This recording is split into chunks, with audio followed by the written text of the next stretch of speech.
Graça e a paz do Senhor a todos. Boa noite. Deus seja sempre louvado. Amados, nós vamos hoje dar continuidade à exposição bíblica da segunda carta a Timóteo. E nós vamos dar continuidade dessa noite do versículo 15 até o 18. Amém? A igreja evangélica para sempre em Cristo, ela fica... Seu endereço é da rua Augusto dos Anjos, número 1217, Jardim Amanda 2, Hortolândia, São Paulo. E os cultos são às quintas-feiras a partir das 20 horas e domingo às 18 horas. Repetindo, os cultos são às quintas-feiras às 20 horas e domingo às 18 horas. Venham fazer-nos a visita e traga alguém com você também, para você receber a poderosa palavra de Deus. Na igreja para sempre em Cristo é pregado somente, a Escritura, somente a Cristo, só a graça, só a fé e somente a Deus a glória. Amém? Ali nós zelamos, nos preocupamos em trazer o Evangelho genuíno a todos, no nome santo do Senhor Jesus Cristo. Amados, nós bem vemos na primeira exposição bíblica de 1 Timóteo e agora também em 2 Timóteo, que Deus quer ministrar à sua igreja o Evangelho puro, sem algo a mais. O Evangelho que alimenta a nossa vida, que alimenta a nossa família. E é disso que as multidões perdidas precisam. O Evangelho puro que nos leva a entender que precisamos viver uma vida de santidade. Paulo, nessas duas cartas, fala insistentemente para Timóteo permanecer na fé. E em Jesus Cristo, fé em Jesus Cristo, não é? E pregar o Evangelho que nos leva a entender que precisamos ter uma vida de santidade, uma vida com Cristo, uma vida com Deus, da forma que Ele quer, né? E naquele tempo tinha, como nos tempos de hoje também tem, falsos pregadores, falsos profetas, não é? E também tinha os que pregavam o Evangelho genuíno. Mas esses falsos profetas, eles eram peritos em enganar, pois eles pregavam muito bem um falso evangelho. E eles copiavam muito bem aqueles que pregavam o evangelho genuíno. Então, para muitos era muito difícil discernir quem pregava o verdadeiro evangelho e quem pregava um falso evangelho. Assim também acontece nos dias de hoje, não é mesmo? Então ficava muito difícil ter o discernimento, como hoje também é para muitos ter discernimento. Por isso que nós temos que examinar as Escrituras constantemente. Por isso que nós devemos orar a Deus para que Deus venha nos dar o espírito de discernimento. Venha nos dar o discernimento dos espíritos, mais colocada a frase, melhor colocada. E então nós precisamos nos colocar para isso.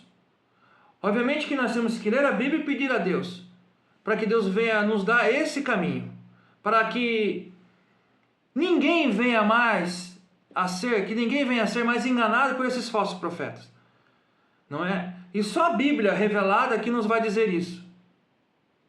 Agora, para aqueles que ainda continuam insistindo em acompanhar os falsos evangelhos, ou aquele pregador que prega o falso evangelho, não vai ter desculpa no dia do grande juízo, viu? Amados, temos que entender o seguinte, olha. Nós vivemos num país místico, num país cheio de mandingas e idolatria, não é? Um país que adoram muito mais aos homens e mulheres do que a Deus. Ou não é assim? Não buscam o Deus verdadeiro. Não busca Jesus Cristo, aquele que cura, que salva. não é? Aquele que nos dá o caminho para o céu. Procuram o que é melhor para eles, o que é melhor para o homem. Procuram igrejas que se apropriam do nome do Senhor, da palavra do Senhor, para benefício próprio. Não buscam as Sagradas Escrituras como ela deve ser buscada, mas buscam para benefício próprio. Ali Deus não se encontra. Deus não se coloca nesse lugar. Então, no dia do grande juízo, isso vai ser cobrado. Porque o verdadeiro evangelho está aí para todos. Não é? Mas muitos não querem. Mas Deus, ele ainda fala por homens e mulheres ainda o verdadeiro evangelho. Amados, para essas pessoas, algumas pessoas que não têm o discernimento, que ficam procurando igrejas que pregam aquilo que eles querem ouvir, essas pessoas são um prato cheio para esses lobos. E esses lobos são os lobos vorazes que estão ali querendo arrancar a lã das ovelhas, não é? Mas por isso que nós da Igreja para Sempre em Cristo estamos expondo a Bíblia Sagrada, versículo por versículo, amém? Letra por letra, de acordo com as Escrituras. E nós nos zelamos muito para isso, como já dito. Deixa eu falar mais uma coisinha aqui. A Bíblia Sagrada, ela está aberta para todos. O véu se rasgou de cima a baixo. E nós agora temos livre acesso ao Salvador, a nosso Jesus Cristo. Nós temos livre acesso à palavra absoluta e inerrante do Senhor Jesus Cristo, a Bíblia Sagrada. Nós temos esse livre acesso. A Bíblia, ela está aberta para todos. Ela não está fechada, ela está aberta. Ela está ali para ser lida e compreendida. Não é? Então, se nós tivermos um pouquinho de curiosidade e orarmos para Deus nos dar o entendimento, Deus vai nos dar o entendimento. Porque a Bíblia fala que se você pedir discernimento para Deus, Ele dá. Não é assim que está escrito na Bíblia? Está escrito assim lá em Tiago 1,15. Se algum de vocês tem falta de sabedoria, peça a Deus que a todos dá livremente, de boa vontade, e lhe será concedida. Vou ler novamente. Se algum de vocês tem falta de sabedoria, peça a Deus que a todos dá livremente, de boa vontade, lhe será concedido. Não é verdade? Então, nós temos que pedir para Deus nos dar discernimento dos espíritos. Para quê? Para que alguns ainda não venham mais ser enganados. Amém? Quem se alimenta de leite ainda é criança e não tem experiência no ensino da justiça. Mas o alimento sólido é para os adultos, os quais, pelo exercício constante, tornam-se aptos para discernir tanto o bem quanto o mal. Hebreus 5, do 13 ao 14. E lá em Provérbios 24:3 diz assim, olha: com sabedoria se constrói a casa, e com discernimento se consolida. Ou seja, olha só o discernimento e a sabedoria aí. Com sabedoria se constrói a casa, e com discernimento a consolida, deixa ela firme. Então nós temos que pedir a Deus esse discernimento que nos revela o que é bom ao ponto de vista de Deus, o seu plano em nossa vida. Nós temos que ver isso, o que é bom, o plano de Deus, porque o plano de Deus é bom para a nossa vida. A nossa mente, ela é diariamente bombardeada, amados, por diversas coisas, né? A nossa mente, ela é bombardeada com o trabalho, ela é cheia, a nossa cabeça fica cheia com o trabalho, fica cheia com os filhos, com as contas, com um monte de coisa, E a nossa mente, às vezes, por receber tamanha informação, é de costume a nós, todos nós, esquecermos muitas coisas, porque é muita informação. Por isso que a Bíblia fala que nós temos que ler a Bíblia constantemente, diariamente. Para que isso? Para que nós possamos ter o Evangelho enraizado em nosso coração. Porque o que nos deve influenciar, o que deve influenciar o crente, o que deve influenciar as pessoas é a Bíblia Sagrada, as Escrituras Sagradas de Deus. E nada mais. Hoje, né? Falando, quando se fala muito de influencers, né? De influencers, então, se alguma coisa tem que te influenciar, é a palavra de Deus. Porque ela é o caminho para a verdade, é o caminho para a vida eterna. Não é? E a Bíblia, ela tem que ser o livro dos livros, e ela bem é. Ela não tem que ser, ela é o livro dos livros. Ela é uma bússola para a gente. Teve o segundo, John Adams, o segundo presidente dos Estados Unidos, escreveu assim, olha: suponha que uma nação em alguma região distante tenha a Bíblia como o seu único livro de leis, e cada membro deva regular a sua conduta de acordo com os preceitos nela exibidos. Todos os membros seriam obrigados em consciência à temperança e à sobriedade e à indústria, à justiça, à bondade e à caridade para com seus semelhantes, e à piedade, amor e reverência ao Deus Todo-Poderoso.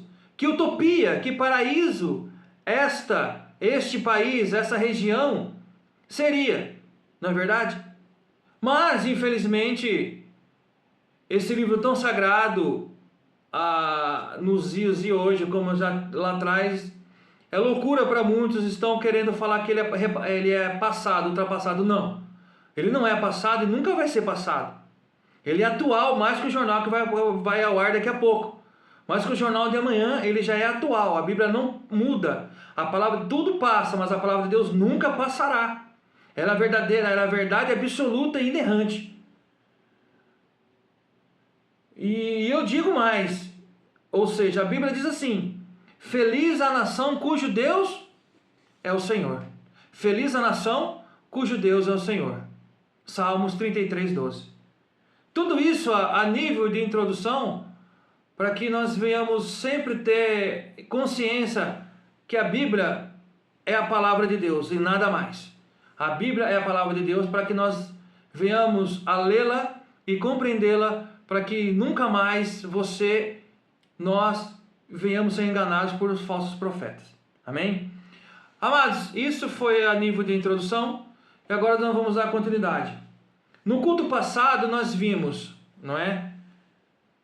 Nós vimos assim, olha: por essa razão, Paulo disse, por essa razão eu também sofro, pois sei quem tenho crido. Paulo entregou tudo a Jesus, com fé e amor em Cristo Jesus, o modelo que nós vimos assim, com a fé e o amor em Cristo Jesus, que é o modelo da sã doutrina. Deus usou instrumentos humanos para comunicar a sua verdade eterna, e devemos sempre tomar cuidado com pessoas que rejeitam todos os métodos humanos. Está lá. Retenha com fé o amor em Cristo Jesus, que é o modelo da sã doutrina, quanto ao bom, e também vimos quanto ao bom depósito. Tudo isso nós vimos no capítulo 1, do 2 Timóteo, capítulo 1, do 1 até o 14. Né? Nós vimos isso aí, mais algumas coisas. E agora vamos dar sequência à palavra de Deus. Então pega a sua Bíblia aí e abra ela, se você não abriu, abra ela no livro de 2 Timóteo. 2 Timóteo, capítulo de número 1, versículo de número 15 em diante, que nos diz assim: está ciente que todos os da Ásia me abandonaram? Dentre eles cito Fígelo e Hermógenes. Conceda o Senhor misericórdia à casa de Onésiforo, porque muitas vezes me deu ânimo e nunca se envergonhou das minhas algemas. Antes, tendo ele chegado a Roma, me procurou solicitamente até me encontrar. O Senhor lhe conceda naquele dia achar misericórdia da parte do Senhor. E tu sabes melhor do que eu quantos serviços me prestou ele em Éfeso. Amém? A palavra de Deus Diz: você sabe que todos da província da Ásia me abandonaram, inclusive Fígelo e Hermógenes. Amados, todos o abandonaram. Todos que andavam com Paulo o abandonou. Para relembrar, Paulo estava preso num porão, numa masmorra, a masmorra Marmetina, em Roma, por pregar o Evangelho. E agora que todos, e Paulo diz assim: você sabe que todos da província da Ásia me abandonaram. Por que todos da província da Ásia o abandonou? Por que o abandonaram? Desde já, de antemão, quero dizer que esse versículo de 15, não é um versículo vingativo, né? Não é um versículo que tem um saborzinho de mel, não é. Tanto é que Paulo escreve lá em 2 Timóteo 4,16, que nós vamos ver também ainda futuramente, mas eu já vou adiantar, que ele diz assim: olha, na minha primeira defesa ninguém foi a meu favor, antes todos me abandonaram, que isso não lhes seja posto em conta. Ou seja, Paulo sabia o porquê ele estava sendo preso. Paulo sabia onde que ele estava e por que ele estava lá. Lembrando que quem o prendeu foi o Império Romano, seu exército cruel e maldoso. É comum as pessoas se amedrontarem, não é? Então as pessoas fugiam dele, do exército romano, e assim abandonaram Paulo. Por isso que Paulo fala que isso não lhe seja posto em conta. Né? Isso não lhe seja posto em conta. Falando para nós que isso não é um versículo vingativo. Paulo entendia isso. Mas Paulo também sabia, e nós também sabemos que alguns poderiam estar lá com Paulo, visitá-lo, apoiá-lo lá. Né? Mas nem todos queriam ir. Nós vamos ver que teve um que foi. Mais para frente nós vamos ver isso aqui. Mas agora aqui diz que todos me abandonaram, ou seja, Paulo estava sozinho numa prisão fria, escura, cheia de bicho. Por pregar o quê? Um verdadeiro evangelho. Por pregar que um Cristo salva, que um Cristo cura, e que o Cristo leva ao céu, que o caminho é só esse. É lógico que ele foi de frente, afrontou muitos daquela época. Ele foi considerado um baderneiro. O imperador Nero considerou ele como ter tacado fogo em Roma e outras coisas, o culpou disso, e por isso e muito mais coisas Paulo estava preso. Mas o abandono, a rejeição, a solidão, a soma de tudo isso pode levar a uma depressão. O abandono ele é traumático. E muitos sofrem um abandono na infância e alguns são rejeitados em casa, né, pela própria família, pelos seus familiares. Outros sofrem abandono e rejeição no seu próprio casamento, no trabalho, enfim, na vida, né, durante a sua vida. E nós também, por pregarmos e vivermos o evangelho genuíno, também sofremos abandono e rejeição. Nós também sofremos abandono e rejeição. E a dor do abandono, a dor do sofrimento, a dor da solidão, machuca o coração, quebra o coração, fere a alma. E somente a presença de Deus pode reviver esse estágio crítico da rejeição. Paulo estava no estágio crítico da rejeição. E muitos de nós nesse momento também estão no estágio crítico da rejeição. Mas deixa eu te falar um negócio, viu? Deus nunca vai te abandonar. Deus nunca nos abandona. Ele sempre está conosco. Por mais que nós pensemos que estejamos sozinhos, Ele nunca vai nos abandonar. Jesus Cristo sempre vai estar conosco. Sempre vai estar conosco. Lembra de Jó? Jó achou que estava só, mas Deus só estava observando.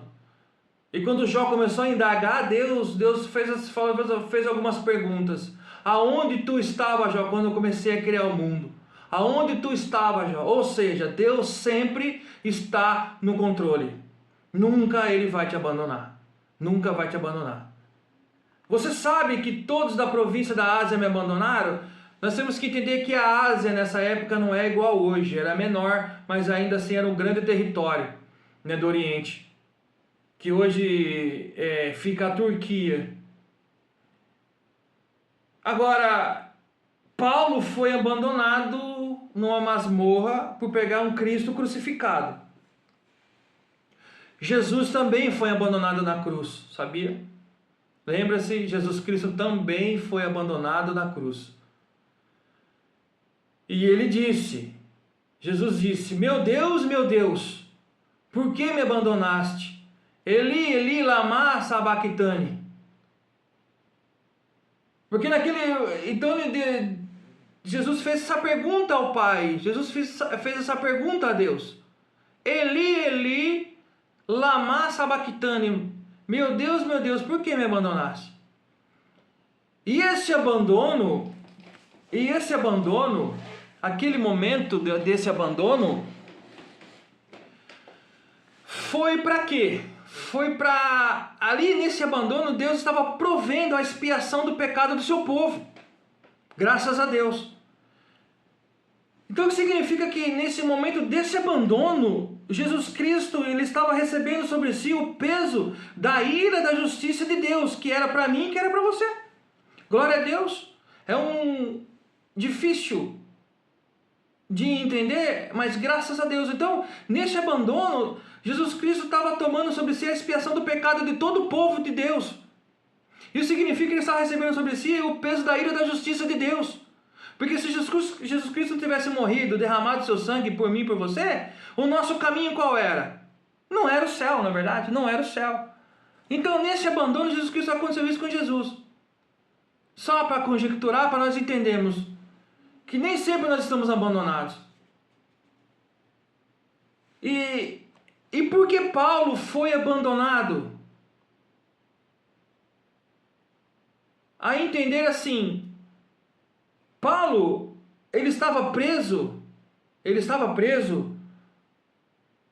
por causa de uma santa vocação. Uma santa vocação de Deus que Deus deu a ele. E Paulo foi por pregar esse evangelho, por pregar o evangelho verdadeiro. Paulo foi abandonado por ter a vocação que foi dada por Deus. Então Deus deu uma vocação a Paulo e agora Paulo está preso. Para muitos isso não faz sentido nenhum. Nenhum. Então Deus te dá uma santa vocação para você pregar o evangelho, você prega o evangelho, agora você está preso por isso. Mas Paulo, ele sabia o que ele falava, ele sabia o que ele pregava e para que ele pregava e por que ele pregava isso. Ele sabia disso, ele entendeu a morte de cruz. Ele entendeu com quem ele estava, quem estava do lado dele e com quem ele estava e para quem ele estava pregando. E a quem, com essa pregação, sabia da salvação de Deus ali. Então Paulo ele estava sozinho, mas nunca desistiu. Paulo sentiu o abandono, mas nunca desistiu. Paulo, no final da sua vida, amados, de sua carreira missionária, na sua fantástica carreira missionária, ele nunca desistiu. Nunca desistiu.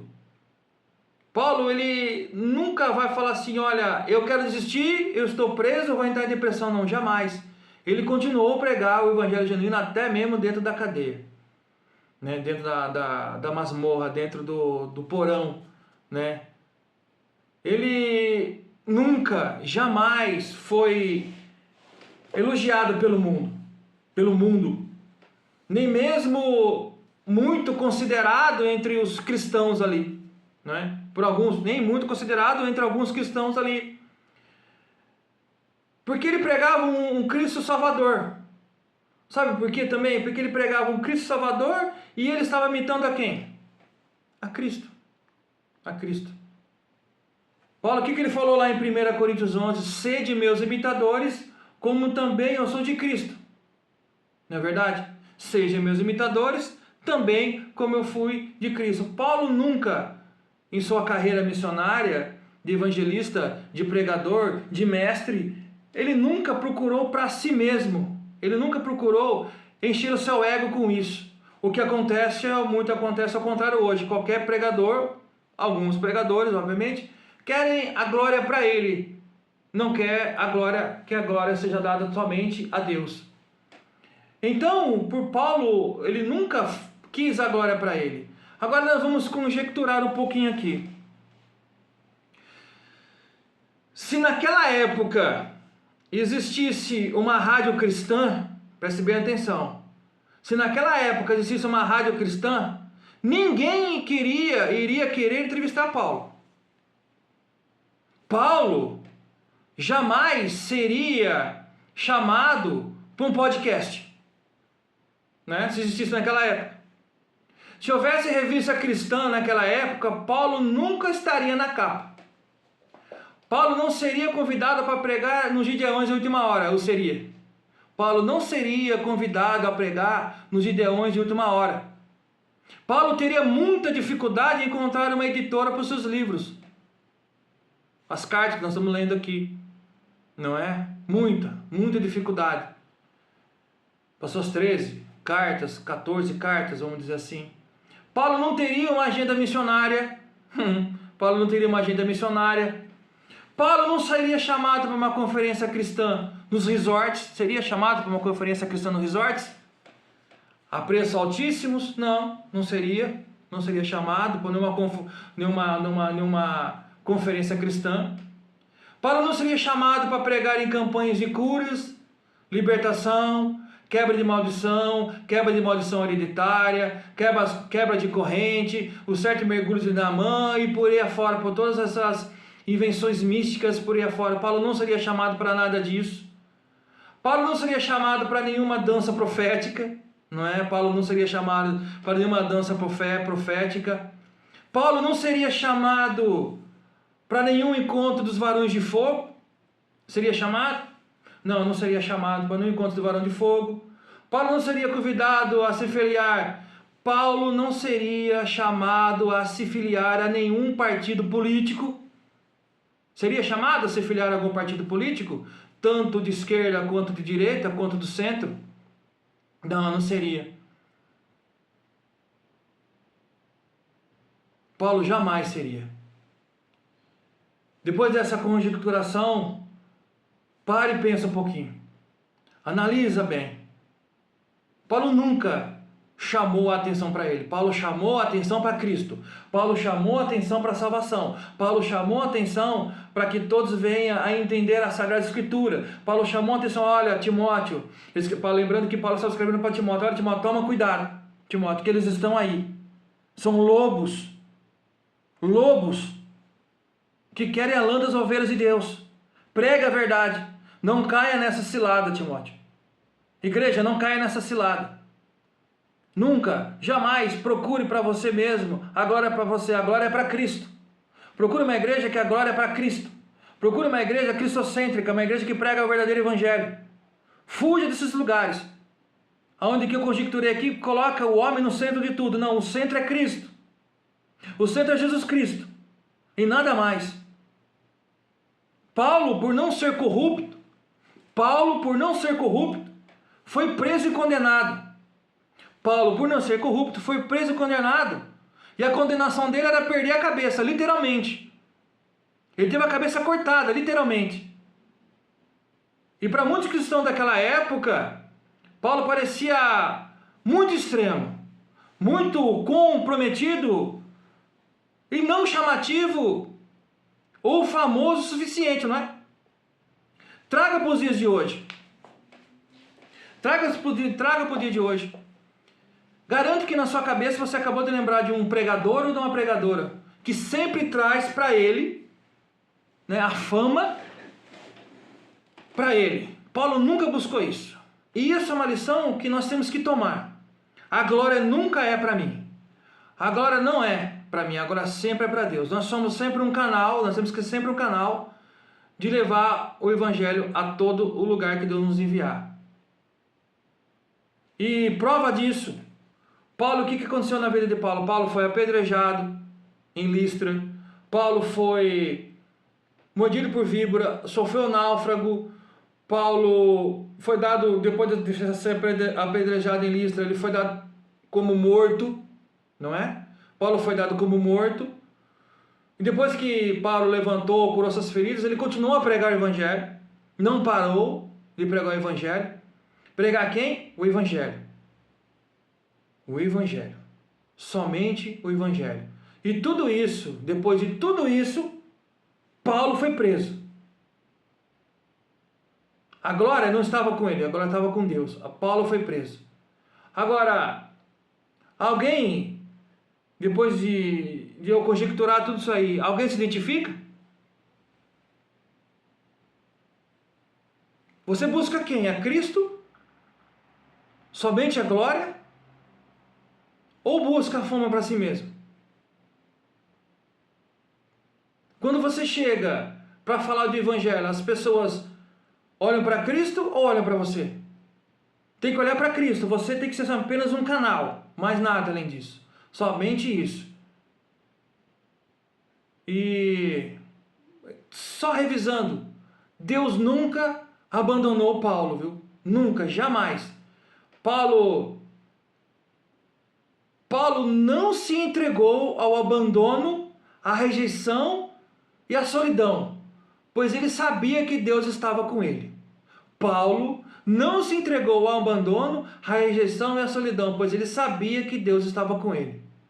Amém? Deus seja louvado. Deus seja louvado. Agora vamos falar de Hermógenes e Fígelo e Hermógenes. Esses foram dois homens que, entre aqueles que abandonaram Paulo, não foram fiéis e não se mantiveram firmes. Ou seja, eles eram o quê? Líderes desertores. Esses dois não eram os únicos, mas Paulo achou necessário apontar particularmente Fígelo e Hermógenes. Olha, ele nomeia dois dos desertores, ele nomeia dois dos desertores provavelmente mais conhecidos, ou seja, ele falou o nome desses dois porque eles eram uns dos mais conhecidos, ou seja, eram líderes, não é? E o que acontece? Pois geralmente o que acontece com os desertores da guerra cristã, o que acontece com os desertores da guerra cristã?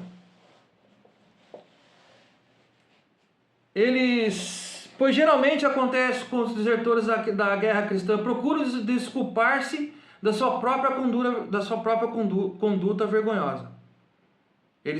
Esses desertores cristãos, esses homens que se intitulam cristão, ele que nos tem uma atitude vergonhosa, ele procura desculpar usando o nome de Deus. Inventam todas as acusações que podem ir contra os ministros fiéis e corretos de Cristo. Então eles inventam todas as acusações contra os ministros fiéis de Cristo. Eu já vi isso acontecer, que sai falando mal daquele que está pregando um evangelho genuíno, para desmoralizar tanto o homem de Deus, ou contra a mulher de Deus, ou aquela igreja de Deus, pela sua má conduta, não é?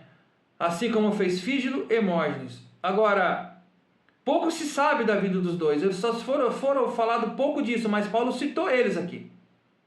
Eles falam assim, que toda a Ásia me abandonou, e neles incluo Fígelo e Hermógenes. Agora, pense bem você, que terrível é ter o seu nome registrado na Bíblia Sagrada por ser um desertor, por ser um infiel, pela sua infidelidade. Não é verdade? Que coisa terrível é essa? Amém? Então vamos continuar aqui agora no versículo número 16 e 18, que diz assim, do 16 até o 18. O Senhor conceda misericórdia à casa de Onésiforo, porque muitas vezes ele me reanimou e não se envergonhou por eu estar preso. Pelo contrário, quando chegou a Roma, procurou-me diligentemente até me encontrar. Conceda-lhe o Senhor que naquele dia encontre misericórdia da parte do Senhor, Você sabe muito bem quanto serviço ele prestou em Éfeso. O Senhor lhe conceda misericórdia à casa de Onésiforo. Agora, se tinha esses dois desertores, não é? Tinha este homem também, né? Tinha esse homem também. Ele era um homem totalmente diferente de Fígelo e Hermógenes, não é verdade? Totalmente, porque Paulo fala assim que o Senhor conceda misericórdia à casa de Onésiforo. O Onésiforo, ele foi fiel, ele foi um homem fiel a Paulo. Homem fiel a Paulo. Onésiforo foi um homem fiel a Paulo em circunstâncias muito complicadas, em circunstâncias muito difíceis. Então Paulo orou para que Deus viesse a ter misericórdia de Onésiforo e toda a sua família. Então Paulo orou para que Deus viesse ter misericórdia a Onésiforo e toda a sua família. Não sabemos, a gente não sabe muito, a Bíblia não fala muito sobre Onésiforo, exceto que ele morava perto de Timóteo, né? Porque no final da carta, Paulo pediu a Timóteo que cumprimentasse a família de Onésiforo, lá no capítulo 4. E ele foi o quê, Onésiforo? Foi um homem o quê? Foi um homem especial. Paulo escreve ele como um homem especial na vida dele. Porque nós temos que entender que o versículo começou do 15, que muitos tinham abandonado, mas um estava à procura dele. Um estava à procura dele. Quem era esse um? Era Onésiforo. Ele estava à procura dele. Que ainda fala assim, muitas vezes ele o quê? Me reanimou, Timóteo. Muitas vezes Onésiforo me reanimou. Muitas vezes ele me abandonou. E Onésiforo, ele não se envergonhou por Paulo estar preso. Não se envergonhou. Onésiforo se transformou não, Onésiforo, ele se colocou como um verdadeiro amigo de Paulo. No versículo 17 diz assim, pelo contrário, quando chegou a Roma, procurou-me diligentemente até me encontrar. Então ele fez o que? Ele procurou Paulo em cadeia após cadeia, até encontrar Paulo. Agora pare e pense. Não eram cadeias pertas, eram longes, terras ruins de andar, perigosas de andar. Então, lembrando que Paulo estava preso por pregar a Cristo crucificado. Cristo naquela época já era considerado um herege. Para muitos, Cristo era considerado como se fosse um homem louco. Então, se Cristo era considerado assim, mais louco seria Paulo de pregar este homem. E por pregar este homem, criou revolta naquela época e foi preso, que nós já sabemos. E agora vem esse outro louco, vamos dizer assim, conjecturando assim, e em cadeia, procurando por Paulo. Então pense você que ele chega numa cadeia e procura ver se Paulo está ali. Paulo não está, ele vai em outro. Paulo não está, ele vai em outro. Então ele anda toda aquela região, as cadeias possível que Paulo estaria preso, procurando ele. Então Paulo assim, ele me procurou diligentemente. Para quê? Ele fez isso para reanimar Paulo. Ele disse, não, Paulo, Deus está contigo, mas eu também estou. Eu sou seu amigo fiel. Eu não vou te abandonar agora, nessa hora que você está passando por grande prova, grande tribulação. Então ele foi encontrar e procurou diligentemente. E ele, depois de ter passado por muitas prisões, ele achou Paulo. Ele achou Paulo. Nós sempre Deus nunca vai nos abandonar. E Deus sempre vai levantar alguém para estar do teu lado, sabia? Sempre vai levantar alguém, um homem ou uma mulher de Deus, para estar do seu lado, para estar te ajudando. Sempre quando um cai, o outro estende a mão para levantar. É bom que a gente andamos sempre em dois, nunca sozinho. Deus sempre vai nos ajudar, sempre vai levantar alguém para nos ajudar. Então, imaginemos então que Paulo escreve essa carta, e nessa carta detalhada, diz que todos da Ásia tinham abandonado, por pregar um Cristo crucificado. E como disse, agora Onésimo está atrás dele. Loucura para muitos, né? Uma loucura mesmo. Mas como dito, graças a Deus que Deus sempre levanta alguém para nos ajudar. E no versículo número 18 diz assim: conceda-lhe o Senhor que naquele dia encontre misericórdia da parte do Senhor. Você sabe muito bem quantos serviços ele me prestou em Éfeso. Conceda do Senhor que naquele dia encontre-se o quê? Misericórdia. Da parte de quem? Da parte de Deus. E essa aqui foi uma oração que Paulo fez a Onésiforo por ele ser um servo fiel, né? Então por isso que ele precisou de tal oração. Assim também como nós precisamos dessa oração, né? Você sabe muito bem, diz o versículo. E, aparentemente o serviço de Onésiforo ele foi fiel e tão notável que ficou famoso. Paulo ele poderia dizer simplesmente a Timóteo: você sabe muito bem quanto ele me serviu, mas não. Ele disse que fez uma oração de misericórdia para que ele venha em conta nesse dia, que Deus venha ter misericórdia dele, né? E assim Paulo encerra esta carta. Assim nós encerramos esse versículo, esse capítulo número 1 da segunda carta a Timóteo. E desde já eu quero dizer para os irmãos que não largue de Deus, não se afaste do Senhor. Os irmãos podem até pensar que Deus nos abandona, mas Ele não nos abandona. Ele sempre vai estar conosco. Tenha fé em Cristo, tenha fé em Deus. Ele sempre quer melhor para nós. Nunca nos abandonará. Ele é Deus soberano e a sua palavra não erra. Se você ainda não teve um encontro com Cristo, peça a Ele. Dê a sua vida a Ele. Dê a sua vida a Ele, no nome santo do Senhor Jesus Cristo. Não se afaste. Você que está afastado, volte para os caminhos do Senhor. Volte para o caminho do Senhor, em nome do Senhor Jesus Cristo. E eu digo mais, para finalizar.